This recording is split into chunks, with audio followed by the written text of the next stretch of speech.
brothers and sisters. I'd like to talk about the effect that people have on each and every one of us. Many times we see that we are in a happy mood and things are going on well. And then as we're driving, someone cuts us off and all of a sudden our mood changes.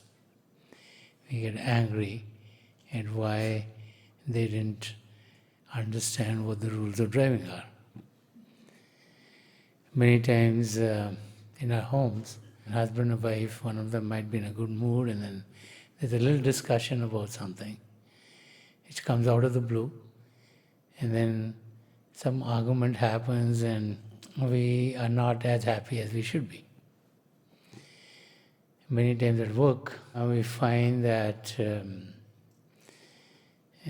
in the people that we work with, there's maybe one or two who, to us, it seems like they are making the atmosphere very difficult for us, and then anger sprouts forth from us.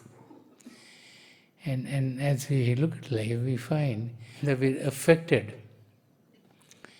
by the lives of others. We're affected by the interactions with others. We're affected by any activity that we have with someone else. So how do we stay calm and how do we stay peaceful in a world which is very diverse? Every big city in the world today has people of various cultures and various backgrounds, and their bringing up is different. Their customs might be different wherever they were growing, and so their understandings of things might be different than what our understandings are. And each one of us always is very clear that our understanding is the best. Because we grew up like that, and we understand things like we were taught in a household and at school and our cultures and our places of worship.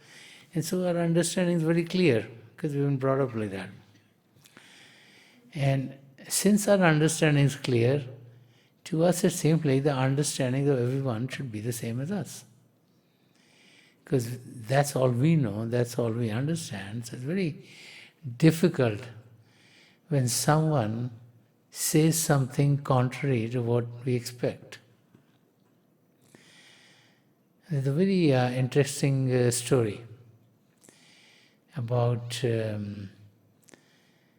monk.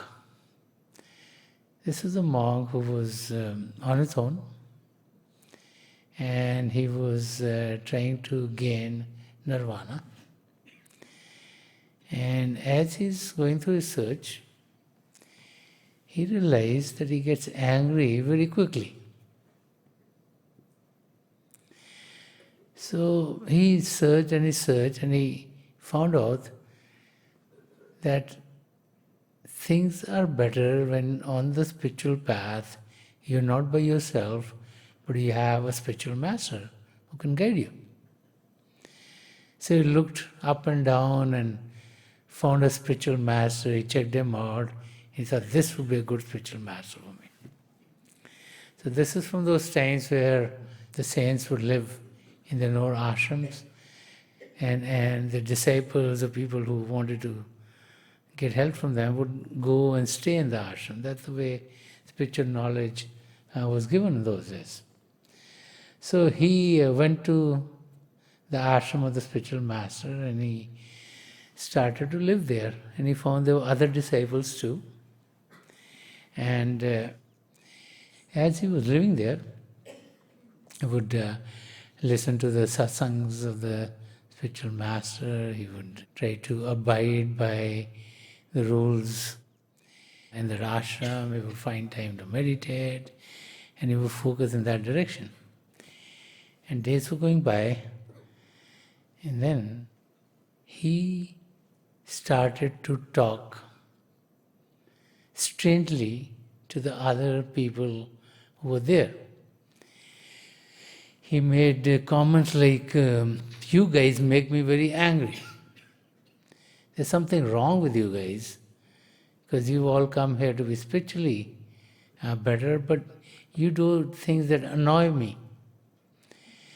And so all of them were taken aback, because they were realizing that since he came in, he was getting angry at little things that didn't make any sense. And so they're talking to themselves how to deal with the situation, because they all thought that he's the one who gets angry on something that he should not, and he is coming blaming us. And so they stayed calm, they were nice to him, but he would get angry at little things. So one day he packs his bag, says, no, I can't live with you. I'm going to go to the forest and be by myself. So he packed his bags and he went to the forest, started to stay in the forest by himself. So as he was living there for a few days by himself, he thought no one else is there to bother him and be able to overcome his anger. He, one day, living in the forest, to cook your own meals, you get water from like a river flow passing by. You need like a utensil in which to have the water. So one morning he went with the utensil to get water from the river. And so he put the utensil so he could put the water in his hand and put in the utensil. And as he put the water in his hand, he saw the utensil fell down. So he picked up the utensil, put it up there again, and as he's collecting the water, the utensil fell down again. And so he puts it back again, and this happened 3 or 4 or 5 times. And he started getting very angry at the utensil. I think, what's wrong with you? Can't you sit there for 2 seconds so I can put water on you? And pretty soon he did it a few more times, and the utensil fall down. So he picked the utensil and threw it down in anger. Now the utensil broke. That was the only utensil he had for water. And then he realized, how's he going to take water back to his area in the forest where he was living? And as he started to think about that, he came to the realization that anger was not coming from the pot or from anything else, that he was the one who had anger embedded deep within himself. And he was the one who should be dealing with his own anger rather than think that it's others who bring anger into our lives. So in the morning when you're driving and someone cuts you off, you should think, if you get angry, who is it affecting? Because the person who cut you off doesn't even realize what he or she did. They're sitting in their own car and they're going their own merry way. And even if you get angry, they don't even realize what you're going through. And what you've done is you've brought anger to yourself. And now not only are you angry, in that anger, you're going to do something wrong. When you get to the office, you're going to look angry at other people, angry all will build up. So when you talk to someone, some words will come out which you'll regret later on. And so you've created difficulties for yourself. It's the same thing with people at work. We all think that our bosses don't know anything. I don't know who made them bosses. They just look at take our work and go up and say, why? I did this. All the bosses do that, we know.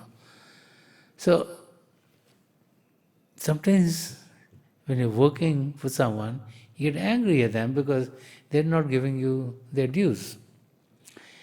But anger does not help us in any situation. It's the same thing with relatives and the same thing with spouses. When you look at things, generally between two people, anger comes in for something which is very trivial. Okay? And the person who gets angry is the one who really pays much more than the source from where he or she thinks the anger came. So the key is not to put the blame on someone else, but to deal with the situations in a calm and collected manner. And to get there, we need to home into the source of all calmness, which is within each and every one of us. So if there's a discrepancy with someone, if there's an argument with someone, instead of getting angry at them, the best thing is if you can walk away, if you can meditate for a few minutes. If you can't meditate because the situation like that, at least do your Simran. Take your attention away from the arena. As human beings, if we look at another person, we can find 50 million faults with everyone. Because of the way they dress, because of the way they walk, the way they talk. So there's no limit to what kind of faults we can find in someone else. Instead of that, we should focus our attention away from that interaction. And so instead of trying to fix someone else, we should look at ourselves and try to fix ourselves. It's very easy to find fault with someone, it's very easy to be angry at someone else, but that doesn't solve anything. It gives you more pain. So then you remain in that state of trying to see how do we get even with them, and then one thing leads to another, to another, to another, and that mental process brings great difficulties into our own lives. The key is to defocus and focus on that which is joyous, which is happy, which is fulfilling, and that source is God.